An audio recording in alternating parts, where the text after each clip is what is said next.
जय श्री कृष्ण। जय गुरुदेव।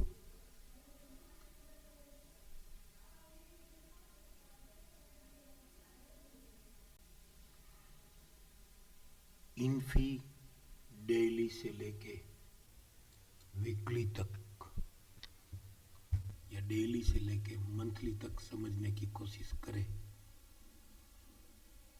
तो ये टर्न अराउंड बाय हुआ है।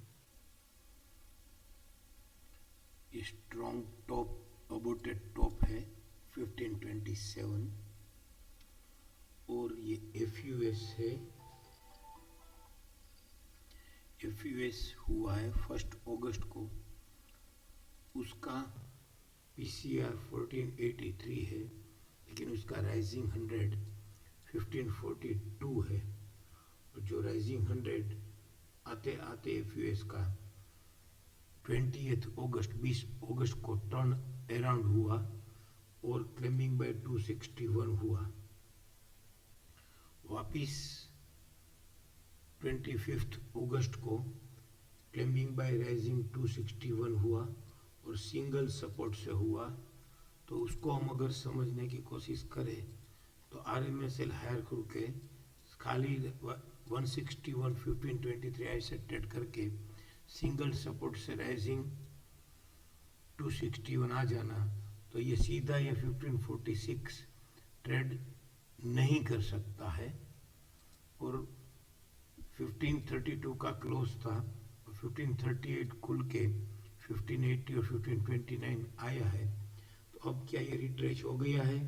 लेकिन आने वाले दिनों में जब तक ये रिट्रेच नहीं हुआ होता और ये 1546 हायर से ट्रेड करता है तो ही बढ़ पाएगा, वरना ये 1526 से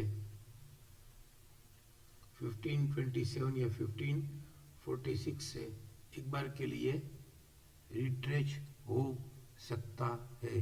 क्यों? क्योंकि मंथली में हम समझने की कोशिश करें तो मंथली में आरएमएस लोअर खुल के stop and use to buy हुआ है। तो support FC 61 and claiming by RC 61, तो both are in different channel, support and claiming by. तो उसमें भी रिट्रेच हो सकता है।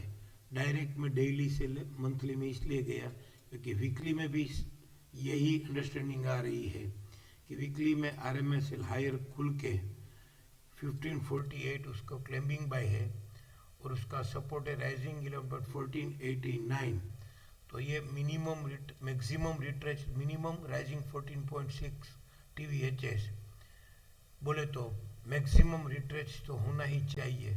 उससे पहले ये 1548 अगर ट्रेड भी कर देता है तो राइजिंग 100 ट्रेड नहीं कर सकता है, या फिर 1548 ट्रेड करने के बाद भी उसको डेली में एक कंफर्मेशन सपोर्ट चाहिए। वीकली का लो टाइम फ्रेम डेली में भी कंफर्मेशन सपोर्ट चाहिए।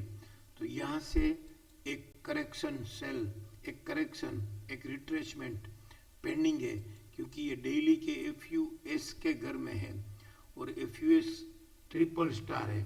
तो ट्रिपल स्टार एफयूएस में ये उसका 1410, तो 1410 उसका फॉलिंग 100 ही था। तो फॉलिंग 100 से बढ़ते 1539 1538 का हाई बनाया है, तो वो भी राइजिंग 100 ही है। तो राइजिंग 100 ट्रेड करने से पहले या फिर ये 1527 और 1542 ट्रेड करने से पहले एक बार रिट्रेच हो सकता है। Thank you. जय श्री कृष्ण। जय गुरुदेव।